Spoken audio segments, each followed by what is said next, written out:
विश्व के कृषि प्रदेश agriculture regions of the world. कृषि प्रदेश भूतल पर स्थित एक विस्तृत भूक्षेत्र होता है जो कृषि दशाओं तथा कृषि कार्य पद्धति संबंधी विशेषताओं में समरूपता रखता है। एक कृषि प्रदेश अन्य कृषि प्रदेश से कृषिगत समरूपता तथा भूमि उपयोग की संबद्धता की दृष्टि से भिन्न होता है। किसी प्रदेश में यह समरूपता तथा संबद्धता फसल के प्रकार, उत्पादन विधि, कृषि में प्रयुक्त उपकरण तथा तकनीक, कृषकों की जीवन पद्धति तथा जीवन स्तर आदि के रूप में मिलती है। इन समरूपताओं के आधार पर एक कृषि प्रदेश को उसके संलग्न अन्य क्षेत्रों से पृथक किया जाता है, यानी कि कृषि प्रदेश भूखंड का वह भाग है जहाँ समान कृषि दशाएं और विशेषताएं पाई जाती है। प्रदेश भूमि का एक खंड या इकाई होता है जिसके अंतर्गत विशिष्ट अथवा समान अभिलक्षण पाए जाते हैं। अपने विशिष्ट अभिलक्षण या विशेषताओं के कारण यह अन्य भूभागों से भिन्नता रखता है। समान तत्वों या लक्षणों की संख्या के अनुसार प्रदेश एक विषयी, द्विविषयी, बहुविषयी या संपूर्ण विषयी प्रकार के होते हैं। कृषि प्रदेश एक समरूप प्रदेश है जिसमें कई तत्वों या लक्षणों की समरूपता पाई जाती है। अतः एक कृषि प्रदेश बहुविषयी प्रदेश की श्रेणी में आता है जिसमें कई तत्वों की समरूपता मिलती है। कृषि प्रदेशों के सीमांकन।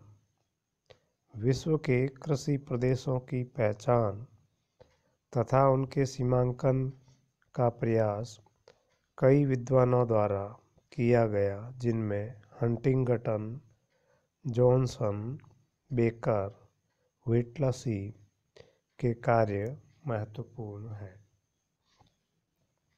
हंटिंगटन ने प्राकृतिक पर्यावरण, विशेषतः जलवायु के आधार पर विश्व को 4 कृषि परिमंडलों में विभक्त किया है। पहला, कृषि के लिए सर्वथा अनुपयुक्त क्षेत्र, जिसके अंतर्गत टुंड्रा या अन्य हिमाच्छादित क्षेत्र, उच्च पर्वत, मरुस्थल आदि आते हैं। दूसरा, कृषि के लिए अनुपलब्ध क्षेत्र, जो कृषि योग्य है किंतु कृषि के लिए उपलब्ध नहीं है, जैसे भूमध्य रेखीय वर्षा वन, टैगा वन आदि। तीसरा, अनिश्चित कृषि वाले क्षेत्र, जिसके अंतर्गत निम्न अक्षांशों में स्थित आर्द्र तथा शुष्क प्रदेश, मानसून प्रदेश तथा शीतोष्ण कटिबंधीय अर्ध शुष्क प्रदेश सम्मिलित है। चौथा, कृषि के लिए अनुकूल दशाओं वाले क्षेत्र, जिसके अंतर्गत पश्चिमी यूरोपीय जलवायु,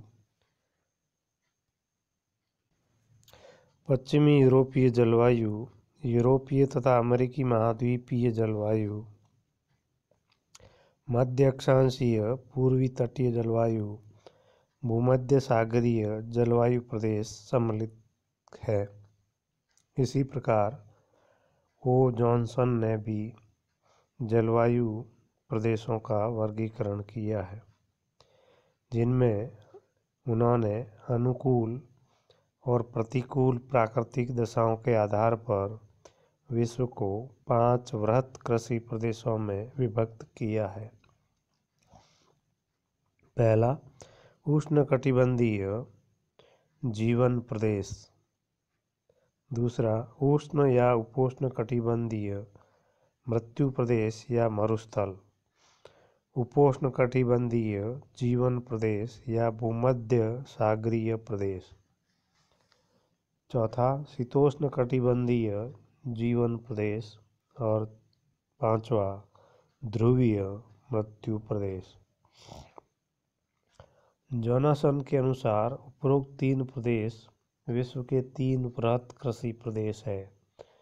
पहला, उष्णकटिबंधीय फसलों के प्रदेश, उपोष्णकटिबंधीय या भूमध्य सागरीय फल उत्पादन वाला प्रदेश, और शीतोष्णकटिबंधीय या छोटे दाने वाली फसलों का प्रदेश। इस प्रकार हंटिंगटन और जॉनसन ने कृषि प्रदेशों के निर्धारण का आधार केवल प्राकृतिक पर्यावरण को माना है। कृषि के लिए महत्वपूर्ण मानवीय पक्ष पर इन दोनों कृषि वैज्ञानिकों ने ध्यान नहीं दिया है। अतः उनके द्वारा कृषि प्रदेशों का निर्धारण अत्यंत साधारण तथा त्रुटिपूर्ण माना गया है। तीसरे प्रकार का वर्गीकरण है वो अमेरिकी भूगोलवेत्ता डी व्हिटलसी ने 1936 में कृषिगत विशेषताओं के आधार पर विश्व के कृषि प्रदेशों का सीमांकन किया है। उन्होंने इस हेतु 5 मापदंडों का प्रयोग किया। पहला, फसल तथा पशुपालन का संयोजन। दूसरा, कृषि की उत्पादन विधि। तीसरा, कृषि भूमि में श्रम, पूंजी आदि के विनियोग की मात्रा। चौथा, कृषि उत्पादों के उपयोग का ढंग। और पांचवा, कृषि में सहायक यंत्र व उपकरण तथा आवासीय दशाएं। डी व्हिटलसी ने उपर्युक्त 5 मापदंडों आधार तत्वों का उपयोग करते हुए विश्व को निम्नलिखित 13 कृषि प्रदेशों में विभक्त किया है। पहला, चलवासी पशुचारण प्रदेश, nomadic grazing reason.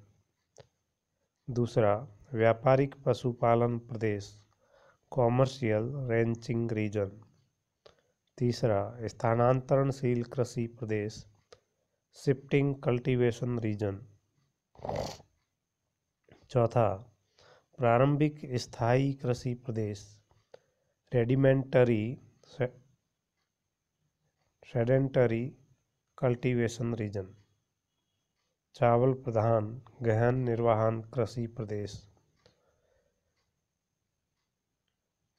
Intensive subsistence agriculture with dominance of rice.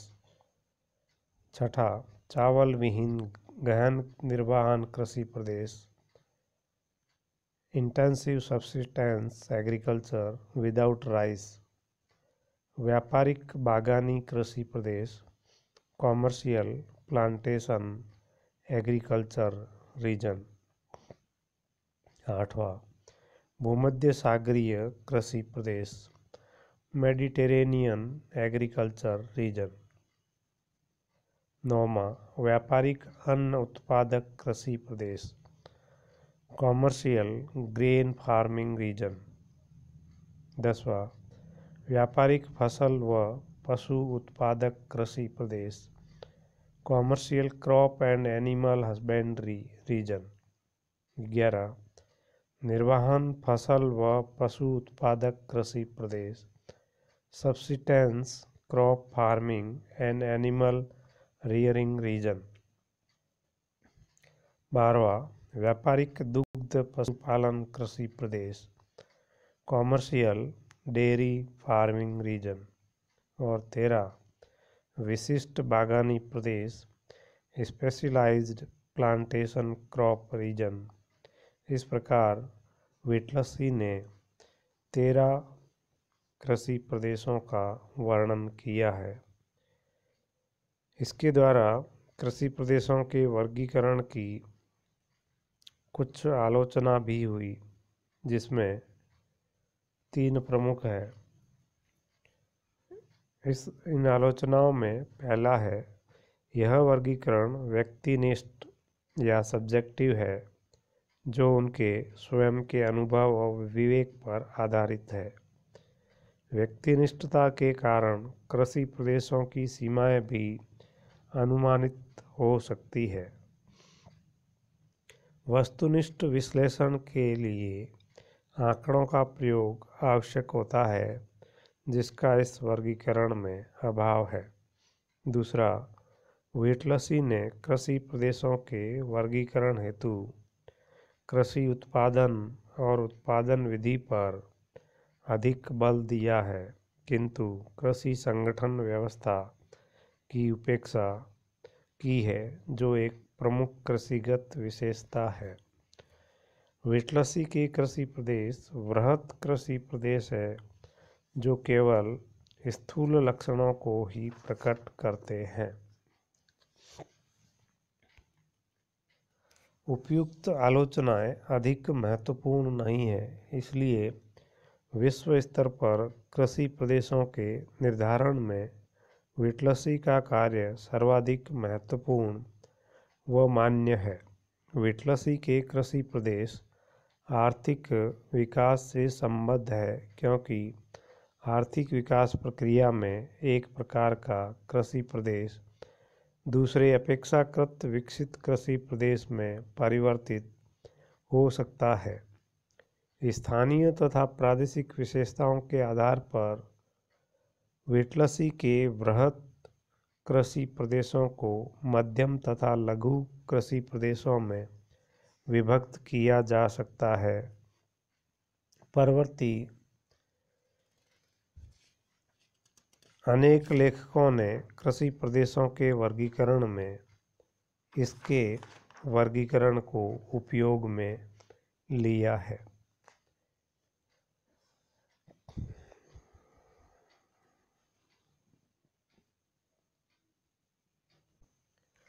व्हिटलसी के साथ ही अन्य कृषि वैज्ञानिकों ने कृषि प्रदेशों के सीमांकन के संबंध में कुछ आधार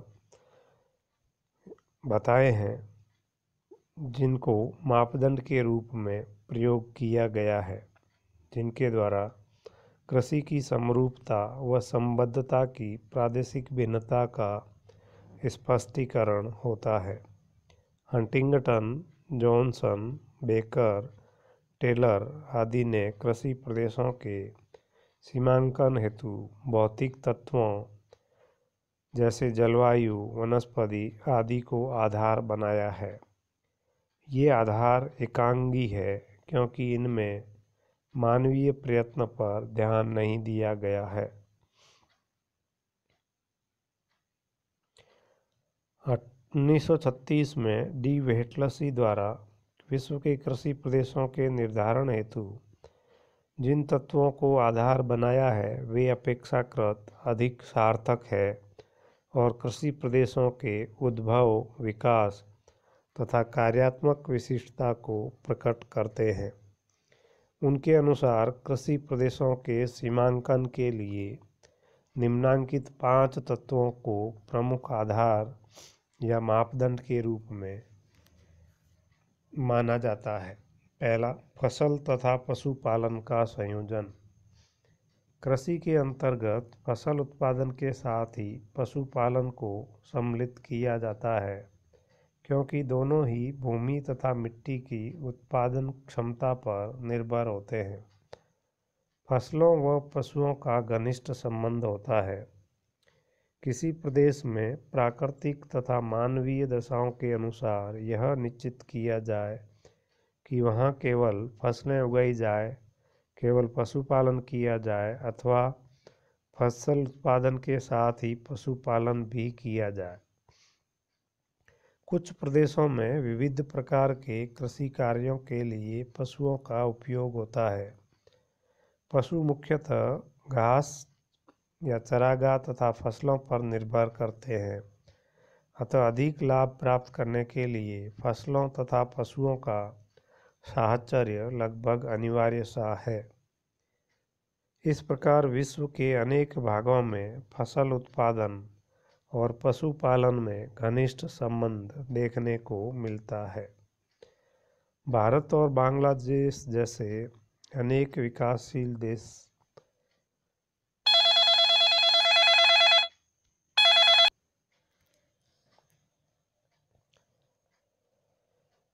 इन देशों में फसल उत्पादन के साथ पशुपालन भी किया जाता है। इसके अलावा जुताई, पानी खींचने, बोझा ढोने आदि में पशुओं का उपयोग किया जाता है। यहाँ पर कृषि कार्यों में पशु सहायक के रूप में अपनी भूमिका का निर्वहन करते हैं। दूसरा, कृषि की उत्पादन विधि। कृषि की उत्पादन विधि के अनुसार कृषिगत समरूपता में पर्याप्त अंतर पाया जाता है। उत्पादन विधि का कृषि दशाओं की समरूपता तथा प्रादेशिक संबद्धता के निर्धारण में महत्वपूर्ण योगदान होता है। एक ही फसल गेहूं के उत्पादन के लिए एशियाई देशों में अधिकांशतः प्राचीन कृषि पद्धति के अनुसार लकड़ी के हल और बैल द्वारा खेती की जाती है, जो निर्वाह मूलक प्रकार की होती है। उसी प्रकार से विकसित राष्ट्रों में आधुनिक कृषि यंत्रों द्वारा कृषि की जाती है। कृषि का उपयोग कहीं सिंचाई के द्वारा और कहीं बिना सिंचाई के भी किया जाता है। कृषि के साथ ही पशुपालन कहीं पे गौण व कहीं महत्वपूर्ण होता है। इस आधार पर कृषि उत्पादन विधि में भिन्नता के अनुसार कृषि प्रदेशों का सीमांकन किया जा सकता है। कृषि भूमि में श्रम, पूंजी आदि के विनियोग की मात्रा। विभिन्न प्रदेशों में प्रति इकाई कृषि भूमि पर श्रम, पूंजी, संगठन आदि के विनियोग की सापेक्षिक मात्रा के द्वारा भी कृषि संबंधी विशेषताओं में पर्याप्त भिन्नता पाई जाती है। जिस प्रदेश में जनसंख्या अधिक पाई जाती है तथा उनके अनुपात में कृषि भूमि कम होती है, वहाँ श्रम प्रधान व गहन कृषि की जाती है। जैसे मानसून एशिया के देश। इसके विपरीत जहाँ जनसंख्या का घनत्व कम है और पर्याप्त कृषि योग्य भूमि है, वहाँ सामान्यतः विस्तृत कृषि की जाती है। जैसे कनाडा, संयुक्त राज्य अमेरिका, रूस, ब्राज़ील, अर्जेंटीना, ऑस्ट्रेलिया आदि देश। विस्तृत कृषि में पूंजी की प्रधानता होती है, क्योंकि लगभग सभी कृषि कार्य मशीनों तथा उपकरणों से किए जाते हैं। बागवानी कृषि के लिए श्रम और पूंजी दोनों आवश्यक होते हैं। चौथा कारक कृषि उत्पादों के उपभोग का ढंग। कृषि प्रदेशों के सीमांकन में यह एक महत्वपूर्ण तथ्य है, जिसमें कृषि व पशुपालन से उत्पादित पदार्थों का उपभोग किस ढंग से किया जाए, अर्थात इन उत्पादों का उपभोग कृषक स्वयं करता है अथवा उनका उत्पादन विक्रय के लिए होता है। उत्पाद के उपभोग के आधार पर निर्वहन या निर्वाह मूलक और व्यापारिक कृषि प्रदेश का निर्धारण किया जाता है।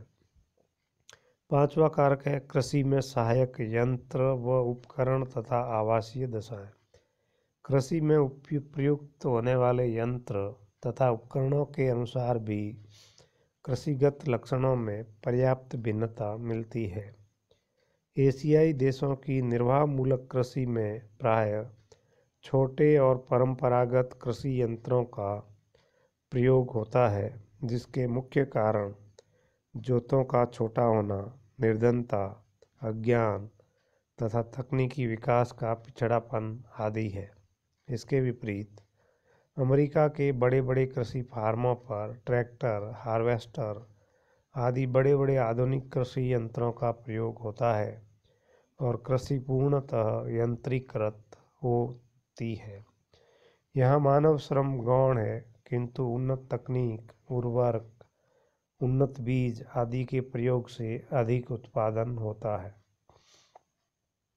कृषिगत विशेषताओं में भिन्नता के कारण किसानों की आय, जीवन यापन के ढंग, जीवन स्तर, गृह आदि में भी उल्लेखनीय भिन्नताएं पाई जाती है। निर्वाह मूलक कृषि से कृषक को कम आय प्राप्त होने के कारण कृषक का जीवन स्तर निम्न होता है, जबकि व्यापारिक कृषि करने वाले कृषकों को अधिक आय प्राप्त होती है, जिससे उनका जीवन स्तर सामान्यतः ऊंचा होता है और उनके जीवन यापन के ढंग में भी अंतर पाया जाता है। इस प्रकार कृषि प्रदेशों के निर्धारण में विभिन्न कारक सम्मिलित है, जिन्हें उनकी विशेषताओं के आधार पर कृषि प्रदेशों का निर्धारण किया जाता है।